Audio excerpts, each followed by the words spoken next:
Welcome to English Audiobook Hub. Today we bring you a powerful and emotional story called Goodbye, Mr. Hollywood. This story is about dreams, fame, and the moment when life asks us to choose what really matters. It takes us behind the bright lights and shows the quiet truths hidden inside success. The language in this audiobook is clear and easy to follow, making it suitable for English learners who enjoy meaningful stories.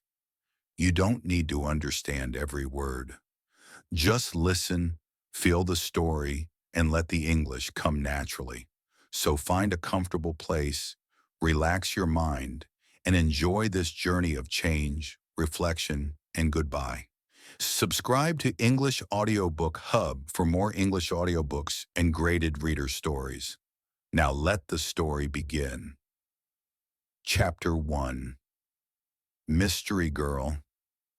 It all began on a beautiful spring morning in a village called Whistler in Canada, a pretty little village in the mountains of British Columbia.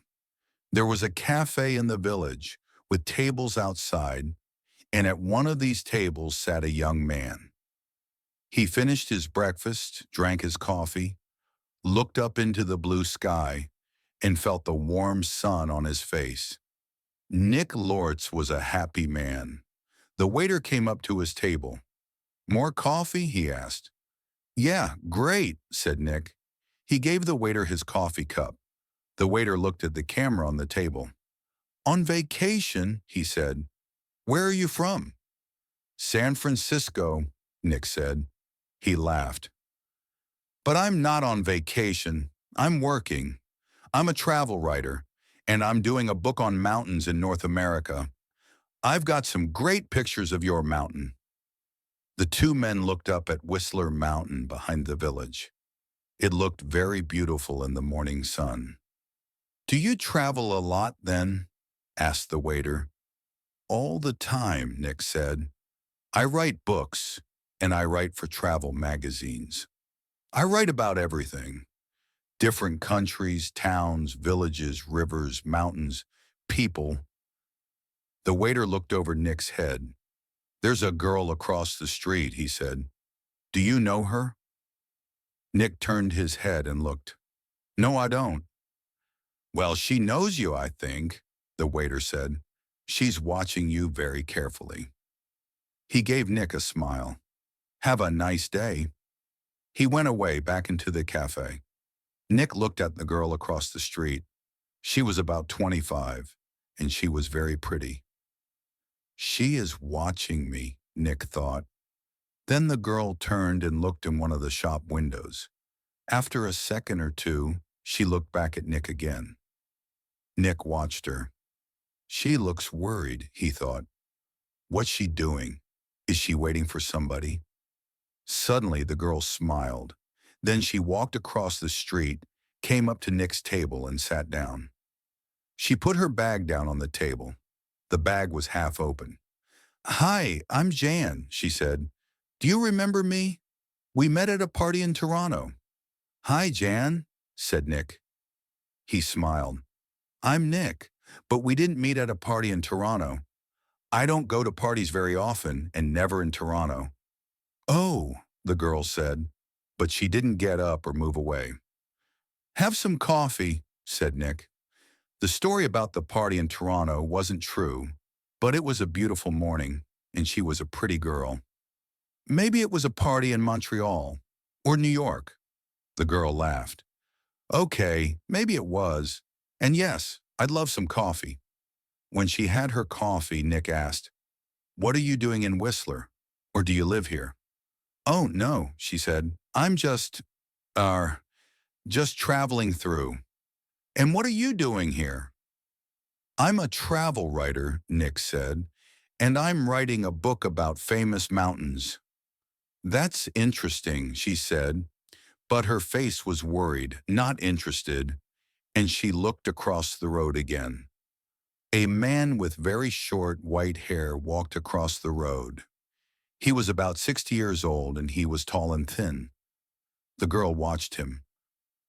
"Are you waiting for someone?" asked Nick. No, she said quickly. Then she asked, Where are you going next, Nick? To Vancouver for 3 or 4 days, he said. When are you going? She asked. Later this morning, he said. There was a letter in the top of the girl's half-open bag. Nick could see some of the writing, and he read it because he saw the word Vancouver. And we can meet at the Empress Hotel, Victoria, Vancouver Island on Friday afternoon. So she's going to Vancouver too, he thought. Suddenly the girl said, Do you like movies? Movies? Yes, I love movies, he said. Why? I know a man, and he loves movies and going to the cinema, she said slowly. People call him Mr. Hollywood. She smiled at Nick. Can I call you Mr. Hollywood too? Nick laughed. Okay, he said. And what can I call you? She smiled again. Call me Mystery Girl, she said. That's a good name for you, said Nick. Just then, the man with white hair came into the cafe. He did not look at Nick or the girl, but he sat at a table near them. He asked the waiter for some breakfast.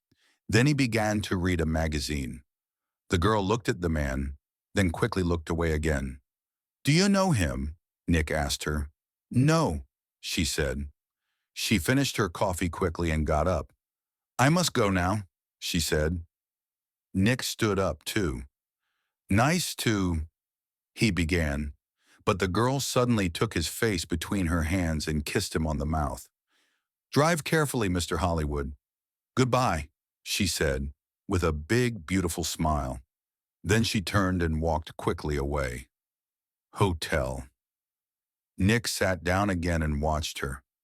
She walked down the road and into a big, now what, thought Nick.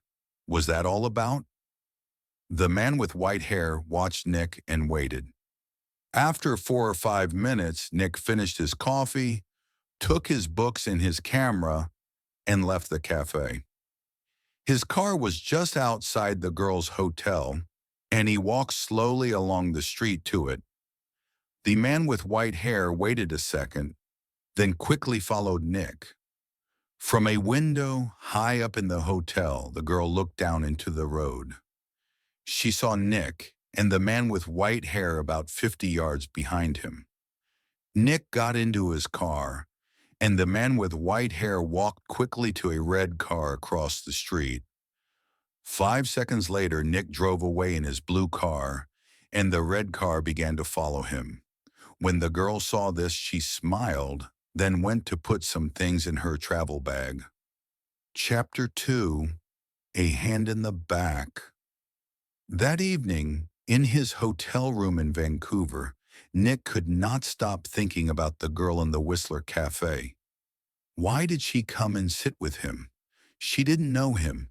And that story about a party in Toronto wasn't true, and she was worried about something. But what? And that kiss. It was nice, of course, but why did she do it?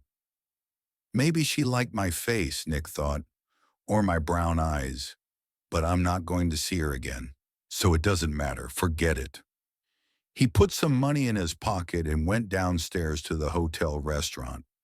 But there were no free tables, so he walked down to Gastown and found a restaurant there. After dinner, he went for a walk. Vancouver was a friendly city, and Nick liked walking through Gastown and Chinatown, looking in the shops and watching people. It was nearly dark now, and it was a busy time of the evening. There were a lot of cars and a lot of people.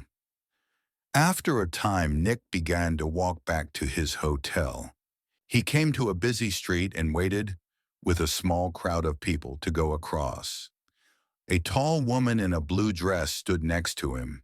She turned and smiled at him. It's the first warm evening of spring, she said. It's nice to be out after the long, cold winter. Yeah, said Nick. It's great. Suddenly, there was a hand in his back, and the hand pushed Nick into the road. Nick fell on his face in front of a big green car. People screamed. But the green car stopped, only inches from Nick's head. The woman in the blue dress ran into the road and pulled Nick to his feet. "Are you okay? What happened?" she said. "Me!" The driver of the green car shouted angrily at Nick, but Nick did not hear him. "Somebody pushed me," he said to the woman. "I didn't fall." "Somebody pushed you," said the woman. "Who?" "I didn't see anybody." Nick looked at the faces of the people near him, but he didn't know them. Then he saw a man's back. The man was tall and thin and had very short white hair. He walked quickly away down the street and did not look back. "Hey, you!" Nick shouted. "Wait!" But the man did not stop, and he was soon lost in the crowds. "Did he push you?"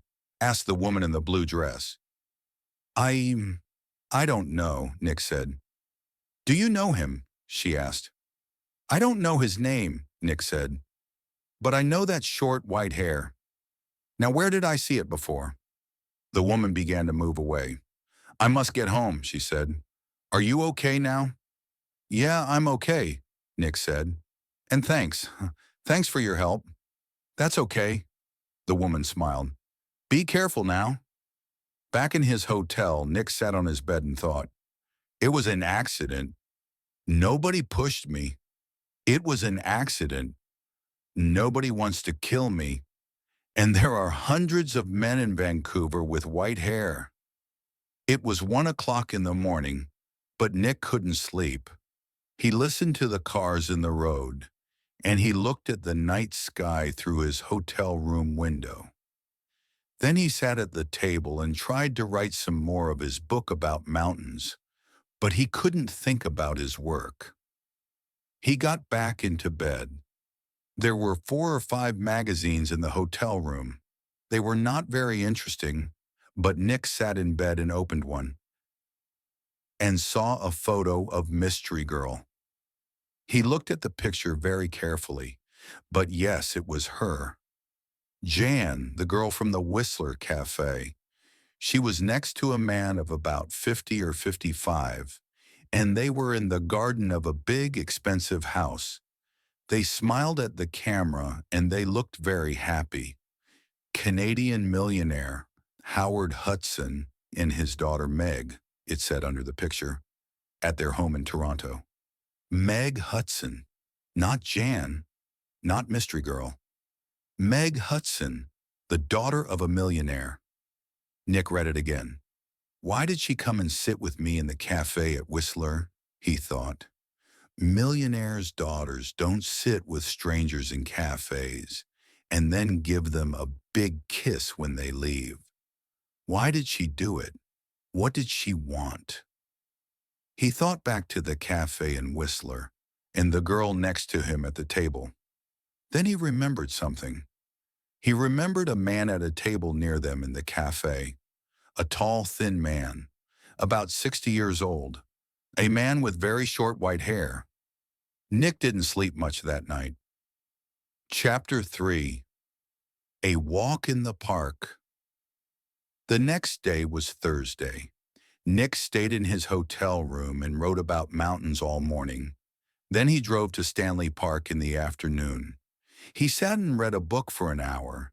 Then he went for a walk under the tall trees. There was nobody here. It was quiet, and he could walk and think. He thought about Meg Hudson and about the man with white hair. Did he know Meg Hudson? Did she know him? He remembered Meg Hudson's last words. "Drive carefully, Mr. Hollywood." Why did she say that? Why did she call him Mr. Hollywood? He didn't understand any of it. Suddenly he heard a noise. He stopped. That was a gun, he thought. There's somebody in the trees with a gun. There it is again. Then something hit the tree over his head. Somebody's shooting at me, Nick thought. He turned and ran, and somebody began to run after him. Nick ran through the trees. There was no sun in here, and it was half dark, and there were no people. Nobody to help him. I must get to my car, Nick thought. Find some people. The police. He ran on. He could still hear the gunman behind him, so he ran faster. After 3 or 4 minutes, he stopped and listened. Nothing. It was all quiet. Nick was afraid. What's happening, he thought. Why is somebody shooting at me? First a hand pushes me in front of a car, and now somebody's shooting at me. He waited another second or two, then walked quickly back to his car. He was very careful. He looked and listened all the time. But nobody came out of the trees and nobody shot at him. Then he saw people, women with young children, some boys with a football, 2 men with a dog.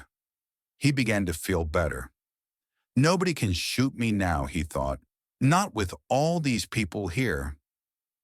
10 minutes later, he was back at his car. There was a letter on the window. Nick read it. It said, "I'm going to kill you, Mr. Hollywood." Nick drove to the nearest police station. He waited for half an hour, then a tired young policeman took him into a small room. Nick told his story, and the policeman wrote it all down. "So what are you going to do?" asked Nick. "Nothing," said the policeman. "Nothing," said Nick. "But somebody shot at me and—" "Mr. Lortz," the policeman said tiredly, "how many people are there in this town with guns?" "I don't know," said Nick. "But you didn't see the gunman. Was it a man, a boy, a woman? Color of eyes, long hair, short hair? You don't know because you didn't see anybody. Maybe it was an old girlfriend. Maybe somebody doesn't like your travel books, Mr. Lortz." "But what about the man with white hair and Whistler?" said Nick. "The girl Meg Hudson called me Mr. Hollywood in the cafe, and this man heard her. And now I get a letter to Mr. Hollywood on my car. Who is this Mr. Hollywood?" "We all want answers to our questions, Mr. Lortz," the policeman said, "but we don't always get them. Questions, but no answers." Nick walked out of the police station and drove to his hotel. He was angry and afraid. How did the man with white hair find me in Vancouver? He thought. Did he follow me from Whistler? Is he following me now? Maybe he's staying at my hotel too? In the next room? With his gun? Chapter 4. The Man with White Hair.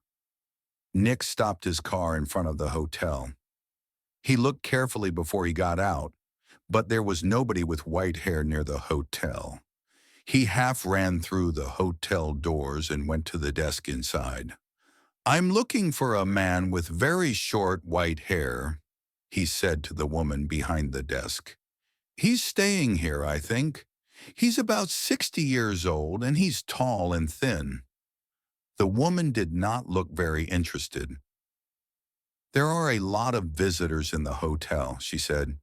"Do you know his name?" "No, I don't," Nick said. "He's a friend of a friend, you see. He arrived in Vancouver yesterday, and I must find him. It's very important. Please help me." The woman looked at him.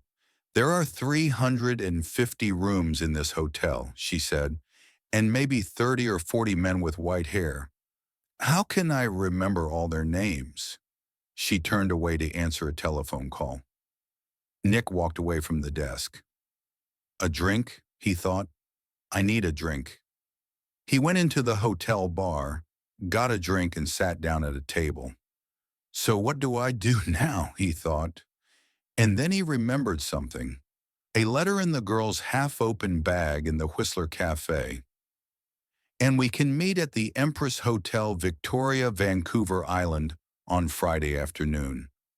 And tomorrow was Friday. "I'm going to Victoria on Vancouver Island," he thought, "to the Empress Hotel." Nick had dinner in the hotel that evening. He finished eating and got up from his table and saw the man with white hair. Nick moved quickly. The man was at the hotel desk. Nick could see the white head above the other heads near the desk. "Excuse me," said Nick. He pushed past the people in the hotel restaurant. A small boy ran in front of him, and Nick ran into him.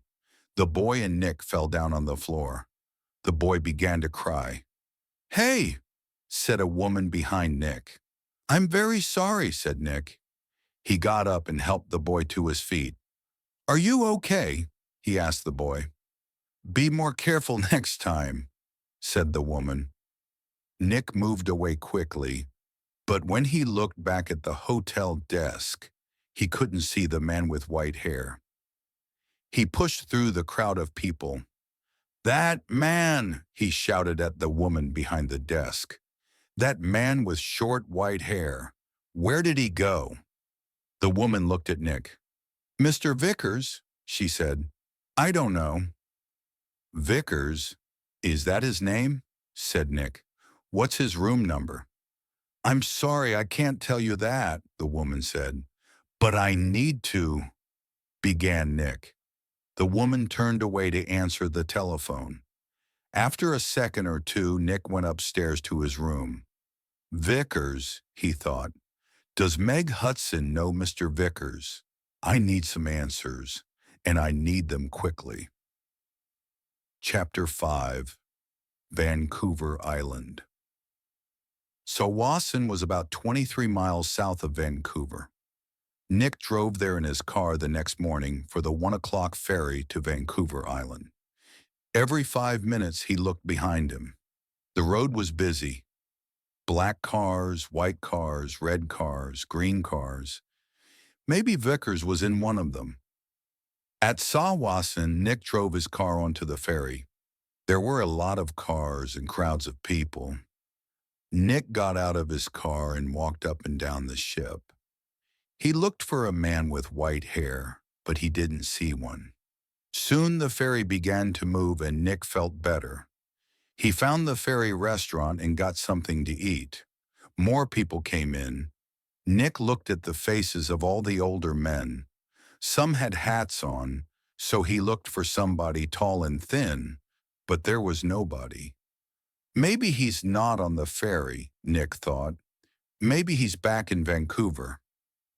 Later, Nick walked around the ship again. Once he thought he saw the man with white hair in the crowds, but he could not be sure. 90 minutes after leaving Tsawwassen, the ferry arrived at Swartz Bay on Vancouver Island, and Nick went back down to his car.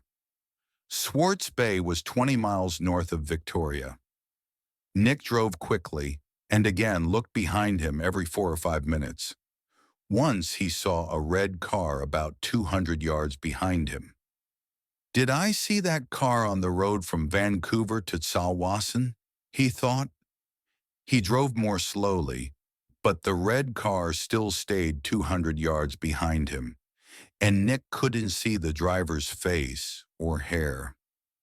Soon he was in the busy streets of Victoria, and Nick didn't see the red car behind him again. Victoria was a city of gardens and beautiful old buildings. Nick liked Victoria very much, but today he wasn't interested in gardens or buildings. He found the Empress Hotel, went inside and walked across to the desk. "Can I help you?" a young man asked Nick. "I'm meeting a friend here this afternoon," said Nick. "Miss Hudson." "Hudson?" said the young man. "Wait a minute." He went away and came back. "Sorry, but there's no Miss Hudson staying here." Nick took something from his pocket. It was the photograph of Meg and her father from the magazine. "This is her," he said. The young man looked at the picture. "Oh, right. You mean Howard Hudson's daughter," he said. "She's not staying here, but I saw her 10 or 15 minutes ago. She was with somebody. A man. He asked me about the tea room." "The tea room?" said Nick. "Where's that?" The man with short white hair was tired. He couldn't sleep and he couldn't eat. He thought about only one thing, all the time. He drove and he watched, and he waited and he followed. When he drove into Victoria, the streets were busy, and suddenly he lost the blue car in front of him. Angrily, he drove around the city, past all the big hotels. "I must find him," he said. "I must do it. Today." Then he saw the Empress Hotel, and in the street outside it, a blue car. He drove past the hotel, left his car, and ran back down the street. He went across the road and walked past the downstairs windows. There was a big room with tables and chairs and a lot of people. He looked carefully at all the faces. "There she is," he said suddenly. There were two men with the girl. He couldn't see their faces, only the backs of their heads, but one of the men was in a green shirt. "Mr. Hollywood," the man said and smiled. "Goodbye, Mr. Hollywood." People in the street turned to look at him, but the man did not see them. He walked up to the doors of the hotel and put a hand into his pocket. Inside, the gun was cold and hard. Chapter 6. A Tea Party. Nick looked through the doors of the tea room in the Empress Hotel. Meg Hudson sat at a table with a man. The man was about 30, or maybe a year or two younger. He was tall and brown from the sun. He wore a white shirt, white trousers, and white shoes. He said something to Meg and she laughed. She looked very happy. A waiter came up to Nick. "Can I get you some tea?" he asked. "No thanks," said Nick. "I'm with the two people over there." And he walked across to Meg's table. "Hello, mystery girl," said Nick. "Remember me? We met at Whistler. Your name was Jan then, but maybe today it's Meg Hudson." Meg Hudson looked up at him. "Oh," she said, and her face went red. "Who is this, Meg?" asked the man. "This is Nick," said Meg. "He's a writer. Nick, this is Craig Winters." "Sometimes called Mr. Hollywood?" said Nick. "Maybe. But how did you know that?" asked Craig Winters. "I guessed," said Nick, "and I think I'm beginning to understand. Can I ask you a question, Mr. Winters? Does somebody want to kill you?" Craig Winters' face went white. "Kill me? What are you talking about?" asked Meg. "Before I tell you, answer this question, please," said Nick. "You called me M.R. Hollywood in Whistler, and you wanted the man at the next table, the man with white hair, to hear you. Is that right?" Meg Hudson did not answer at first. Then she said quietly, "Yes." "Why?" asked Nick. "I wanted him to follow you, and not me." "Why?" Nick asked again. "I think he's a detective," said Meg, "and I think he's working for my father. I saw him soon after I left Toronto. He followed me." Meg put her hand on Craig Winters' arm. "My father doesn't like Craig. A month ago, he told me not to see Craig again. I'm not happy, and he knows that. I think he guessed that I'm meeting Craig, and now he wants to find Craig and stop him seeing me." "Stop him," said Nick. "Or kill him." "No," Meg Hudson said. "Daddy doesn't—" "The man with white hair pushed me in front of a car in Vancouver," Nick told her, "and he shot at me in Stanley Park." "What?" said Meg. Tell me about this man with white hair," Winters said suddenly. Nick looked at him. "He's about 60, and he's tall and thin," he said. "Do you know his name?" asked Winters. "Vickers," said Nick. Craig Winters suddenly looked ill. Did he follow you to Victoria? Did he follow you here?" "I don't know," said Nick. He watched Winters. "You're afraid of him. Why? Why does this man Vickers want to kill you, Winters?" Before Craig Winters could answer, Meg's face went white. "Oh no," she said. Look over there, by the door." Nick and Craig Winters turned to look. At the door of the tea room stood the man with white hair. He looked up and down the room. And then he saw them and began to walk across to their table. His hand was in his pocket. For a second or two, the three people at the table did not move. Then Craig Winters jumped to his feet. "That's Mr. Hollywood," he screamed. "That man there." And he pointed at Nick. The man's hand came out of his pocket with a gun. "This is for Anna," he shouted. Nick moved very fast. The tea table went over, and Nick was down on the floor in a second. The shot went over his head, and Meg screamed. At the same time, Craig Winters shouted out and put a hand on his arm. There was blood on his white shirt. Then more people began to scream, and two waiters pulled the man with white hair down onto the floor. "Get the police!" somebody shouted. Chapter 7. At the police station. It was 7:30 p.m. Nick and Meg were in a room at the police station. The man called Vickers was in a different room, with 3 detectives. There was a doctor with him too.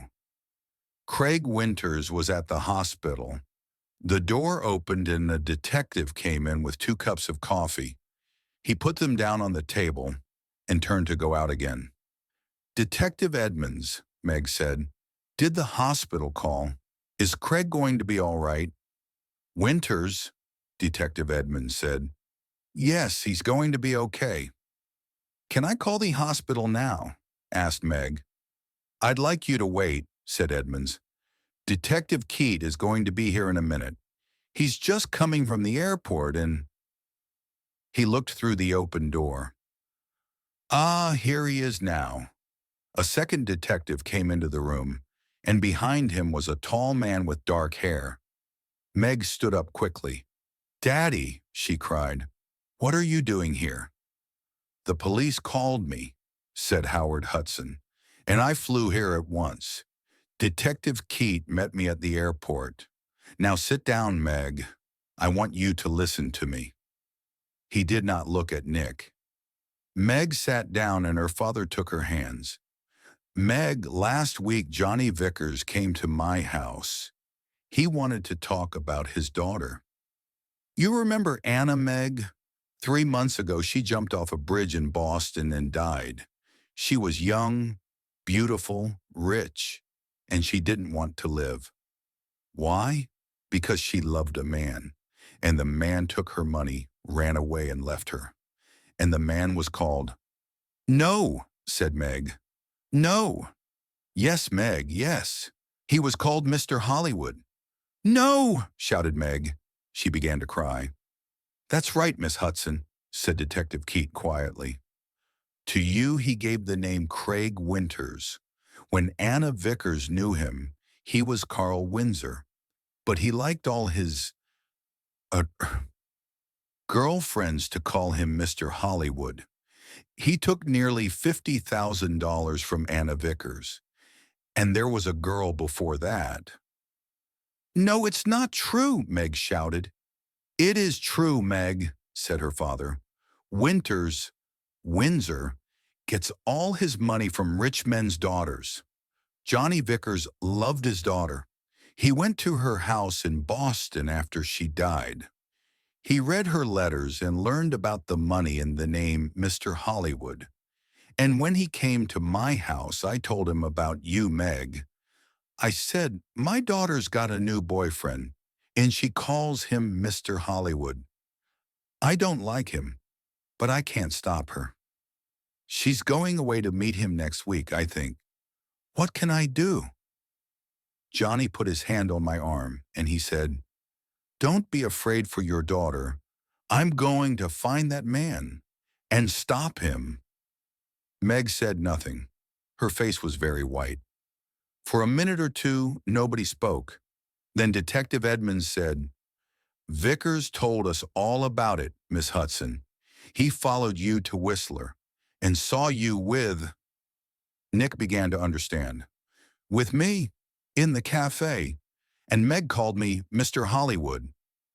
Howard Hudson looked at Nick. "You're the travel writer guy, right?" "Lortz, Nick Lortz," said Nick. Vickers nearly killed me. He shot at me twice and... But Howard Hudson was not very interested in Nick. He looked at his daughter again. "How much money did you give him, Meg?" he said. I gave him $25,000, said Meg. "Only for 2 or 3 months," he said. Then she began to cry again. "Well, you can say goodbye to that money," said Hudson angrily. "What's going to happen to Vickers?" Nick asked Detective Edmonds. "Hospital, I think," said Edmonds. "Okay, he shot at you and about 50 people saw him, but he's not a well man. The doctors are going to put him away in a hospital." Howard Hudson stood up. "Okay, Meg, I'm going to take you home. My plane is waiting at the airport." Meg followed her father to the door. Then she remembered Nick and turned. "I'm sorry," she said. "I got you into all this. I called you Mr. Hollywood. That was wrong. But I didn't know—" "It's okay," said Nick. "You know everything now, and it's better to learn it now and not later, $50,000 later." Chapter 8. A Nice Smile. Nick took the evening ferry back to Vancouver. He was tired and hungry, so he went down to get some dinner in the ferry restaurant. The restaurant was busy and there was only one free table. Nick sat down quickly and began to eat. "I must get back to work tomorrow," he thought, "and forget about millionaires' daughters and men with guns." "Excuse me," somebody said. "Can I sit with you?" Nick looked up. There was a pretty girl next to his table. He got up. It's okay," he said. "You can have this table. I don't want it." And he began to move away. "Please don't go," the girl said. "Stay and finish your dinner." She smiled at him. It was a nice smile, but Nick knew all about nice smiles. "I'm not hungry," he said, and he walked quickly out of the restaurant.